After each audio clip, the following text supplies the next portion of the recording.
Hello friends, welcome to our channel My TSPSC Preparation. Today we are continuing our day 14 of Satavahanas.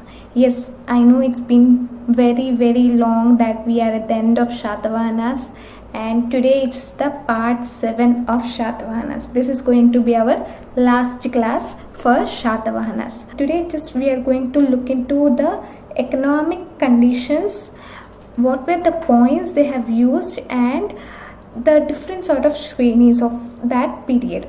Guys, you can comment me and tell me if you would need the bits part for the Satavahanas, and I can facilitate you with that, right? So yeah, today's topic, let's get started with what was their main economic source of income.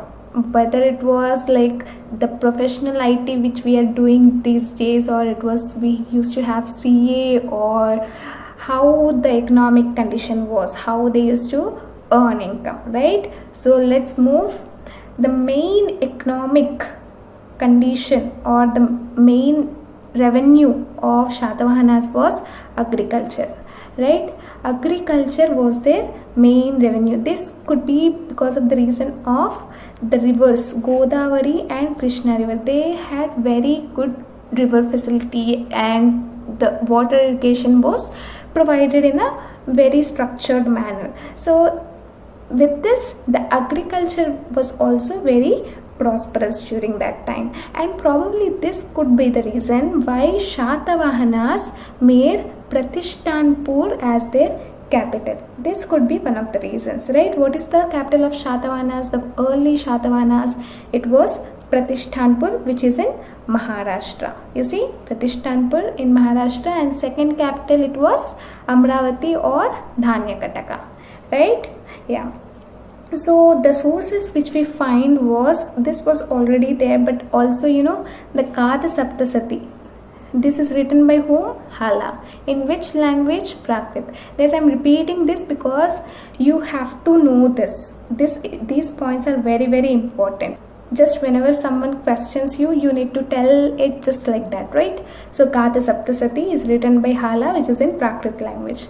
In that also he described about the various crops grown by Satavahanas, that is paddy, gingerly and sugarcane.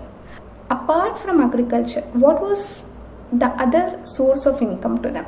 The other sources were our trading part. When it comes to imports, exports, or internally trade or marine trade, you can say. Marine trade meaning you use water body as your travel, okay?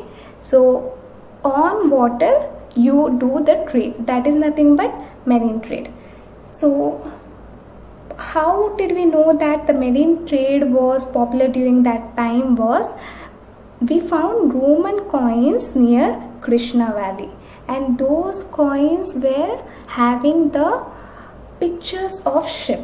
So we can say with that strongly that marine trade was very much possible, likely during that time. And we also found coins of Pulamavi and Yajnashri. Who is Pulamavi? He is the son of Gautami Putra Shatakarni. And Yajnashri, he is the last great king of Satavahanas, right? Yajnashri. And also we got the source, which is Periplus of Adrian Sea. As per this source, as per this book, what we understood is there were a number of Andhra and Western ports, meaning that with these ports the trade used to happen. Now let's see what are these ports actually. In the western side, what did we have is, it is Sopar, Kalyana, Pagurza and Barukacha. What is it? Sopar, Kalyana, Bargaza and Barukacha, right? So these are the western ports. Western ports meaning this is coming to your Maharashtra side, because it was Satavahanas ruled to the west side, it was Maharashtra and also part of Karnataka. So these ports belong to Maharashtra and Karnataka. And what are the Andhra ports or the Andhra market towns we had? It is Kantakosalya, which is today's Gantashala, Kodduru, which is today's Kottur, and Alusine, which is Kakinada of today's state. And the inland market towns, coming to the inland market towns, we had Kotilingala. Where is Kotilingala, guys? It is in Karimnagar. Remember, Dhulikata is again in Karimnagar. Peddapankuru is in Peddapalli. Okay. Coming to the other market towns, like we have seen inside, we have seen the ports, which is the outer or the boundary area of the Satavahanas. How about the inside or the internal trade? So this includes the very established or developed cities like Pratishtana, Tangra, Nasik, Govardhana, Vaijayanti and Jannar. So these are the cities. Remember, these are the well established cities of Satavahanas. So this is the economic source or the economic conditions of Satavahanas. I am erasing this part. Okay, so just have a quick look. What is it? First, we have seen the coins of Pulamavi, which concludes that during that time the marine trade was in vogue, right? And then the source was Periplus of Ethiopian Sea as well, wherein it talks about various ports like western ports and eastern ports. Western ports is Sopar, Kalyana, Bargaza and Badukacha, which is in Maharashtra, and the market towns of Andhra is Kantakosalya, Koddura, Alusine, right? And coming to the inland market towns, it is Kotilingala, Peddapankuru, which is present in Peddapalli, Dhulikata, which is present in Karimnagar. And the other market towns are Pratishtana, Tangra, Nasik, Govardhana, Vaijayanti, Jannar. You don't have to remember all this, just have a look at it, and wherever you are able to see this, you can just have a recap. Oh, so and so thing, we have seen it or studied it somewhere. So probably when you get a set of options, you would be able to choose one, right? So yeah, let's move ahead. The various exports of during that time, like whatever we made, we used to export it to other countries. Those were to Roman and the Persian countries. What did we send? The textile, silks, gem, ivory, pepper and high quality steel. These we are sending from where? Konasamudram and Eligandala. Eligandala is today's Karimnagar, guys. So don't mistake it to be some other place. It is Karimnagar. Okay. And what are the imports we used to take? It is wine, copper, gold and silver. So this is the ones which we import. And during that time, the merchants or the Shrinis or the guilds, I told you, right? The guilds are the ones who are, that is a group of people coming together to achieve a common goal. So they used to collaborate together and they used to work together. So those are called the guilds or the Shrinis. So the merchants of those times, they used to give a lot of donations. So you can say that they played a very active role in the economic conditions because they acted as a bankers. At that time, banks were not there, so they became the source of lending money. They used to give loans at a percentage of 8 to 12%, so that it helped for small scale people to establish their business and make it forward, right? So merchants played a big role during that time. How big? Meaning that even when you're finding anywhere in the inscriptions or anywhere, whatever sources you're finding, the donations of merchants were considered to be more than the donation of the kings of Satavahanas. So that's great, the donations of merchants were considered during that time, right? With this, we have seen the economic condition. Now trade is happening, imports, exports are happening. How about the coins? They used to have a common denotation, right, to make the trade happen. So that denotation are the coins which they use. We are going to see next. You see the next coins, these are the coins.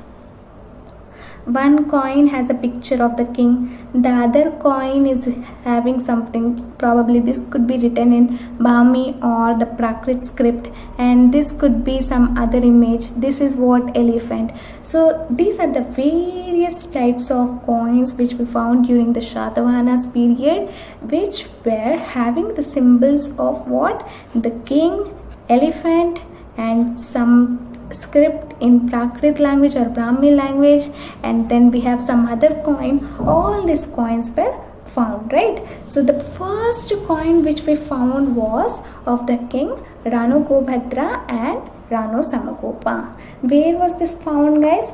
Remember, we discussed about Rano Gobhadra and Samagopa when the excavations happened during, or the excavations happened at Karimnagar. Okay, so during that time we have seen this Rano Gobhadra and Rano Samagopa. And also we termed, meaning Satavahanas termed silver coins of their period as Karshapanas. Okay, and the gold coin as Suvarna. Suvarna is again, the name itself says gold, right? So that is Suvarna. And as per Rishabhadatta, he stated that 1 Suvarna is nothing but equal to 35 Karshapanas. Rishabhadatta, he gave an inscription, in that he has written 1 Suvarna is nothing but it is equal to 35 Karshapanas. And we have seen the languages used, it is Prakrit and Brahmi. The pictures you see, it's the symbol of elephant, ox, Ujjain, horse, lion, bow, ship, coins, right? Coins of Pulamavi and Yajnashri. So these are the various types of coins we have seen, and mostly these coins were made of tin, lead, silver. After almost around 500 years, the Satavahanas rule has come to an end. And what are the boundaries they were protected with?